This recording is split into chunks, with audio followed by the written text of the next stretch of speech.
জীবন চলার পথে প্রেম শ্রী ঠাকুর অনুকূল চন্দ্র প্রণাম জানাই গুরু পরিবারের সকলকে। আজকের এই সন্ধ্যাকালীন সুষ্ঠু এবং সুন্দর মুহূর্তে অনলাইন সৎসঙ্গে যারা উপস্থিত আছেন, ঠাকুরের একনিষ্ঠ কর্মী, সশ্রেণী ব্রতধারী কর্মী সকল দাদা এবং মায়েদের জানাই রামদিত জয়গুরু।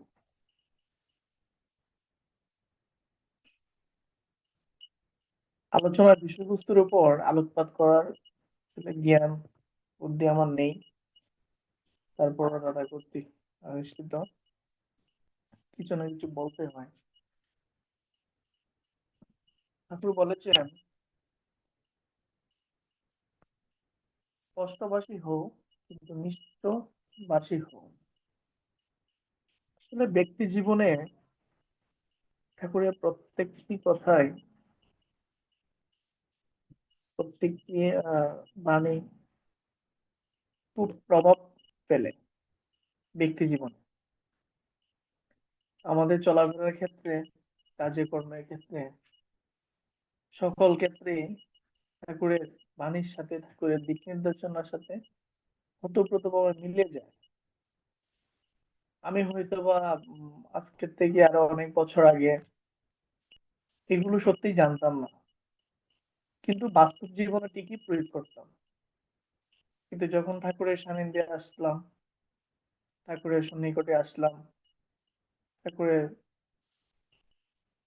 পরিবারের একজন সদস্য হিসেবে আসলাম, তখন গিয়ে বুঝতে পারলাম যে জীবনের প্রত্যেকটা মুহূর্তের প্রতিটা বিষয়ের উপরেই ঠাকুরের বাণীগুলো স্বতঃস্ফূর্তভাবে প্রয়োগ।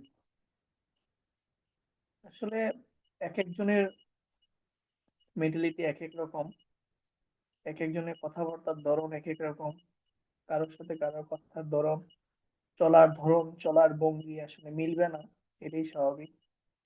তারপর ঠাকুরের নির্দেশ তো একটাই, সেই নির্দেশ আমরা কতটুকু মানতে পারি জানি না, তারপরও মানার চেষ্টা করব। আমরা যদি কাউকে কোনো কিছু বলে থাকি বা বলি,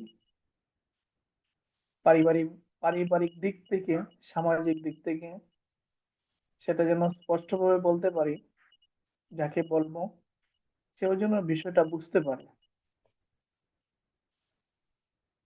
প্রমোদ চৌধুরী একটা কথা বলেছিলেন যে শিক্ষকের মেইন উদ্দেশ্য কি, তখন বলেছিলেন যে শিষ্যর আত্মাকে উদ্বোধিত করা।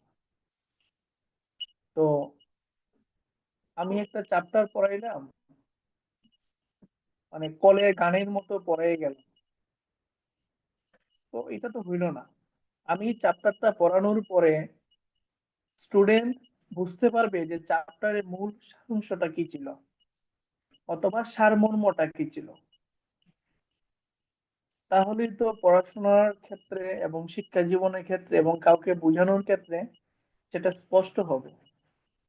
আর সেই বোঝানোর ক্ষেত্রে যেন মুখের ভাষাটা খুবই স্মুথ হয় এবং মিষ্ট হয়। কাউকে কর্কশ ভাষায় কিছু বলা যায়, পরক্ষণে কিন্তু নিজের কাছে খারাপ লাগে। সেটা ব্যক্তি জীবনে হোক, প্রফেশনাল জীবনেই হোক, যার যার কর্মক্ষেত্রেই হোক, বিষয়টা খুবই প্রভাব ফেলে। ঠাকুর তো বলেছেন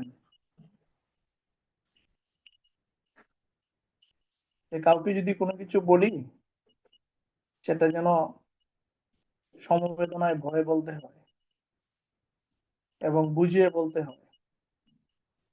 ঠাকুর নিজেও এরকম ছিলেন, ঠাকুরের ভক্ত। আমরা যারা আছি, ঠাকুর পরিবারে যারা যাই, ঠাকুরের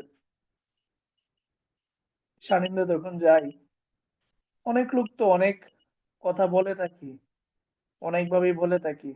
তো খারাপ কণ্ঠ বলে, কেউ ভালো কণ্ঠ বলে, কিন্তু দিন শেষে ঠাকুর কিন্তু উনি ওনার মিষ্ট ভাষাটা ঠিকই রাখেন।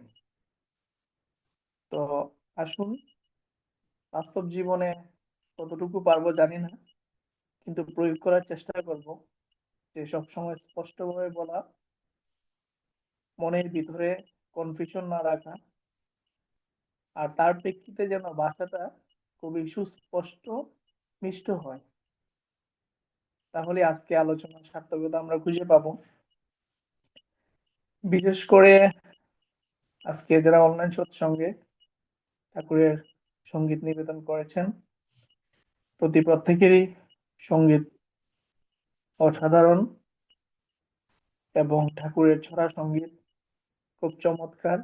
ঠাকুর জীবনের কথা অনেক চমৎকার, এগুলো শুনলেও নিজেকে অনেক আহ পরিবর্তন করা যায় সময় উপযোগী।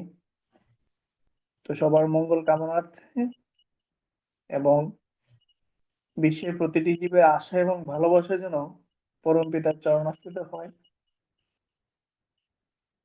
ঠাকুরের মঙ্গল যেন সবার ক্ষেত্রে, সকল ক্ষেত্রে যেন সর্বদা থাকে, এই প্রার্থনা রেখি। ইভেন অনলাইন সৎসঙ্গ যিনি পরিচালনা করেন, ওনার সার্বিক মঙ্গলার্থে এবং বিশ্বের প্রতিটি জীবের মঙ্গলার্থে আলোচনা এখানেই সংক্ষিপ্ত সমাপ্ত করছি। সবাইকে আমি আবারও জানাই প্রাণান্বিত জয় গুরু। জয় গুরু। জয়গুরু। জয়গুরু আমাদের সুবরা দাদা অত্যন্ত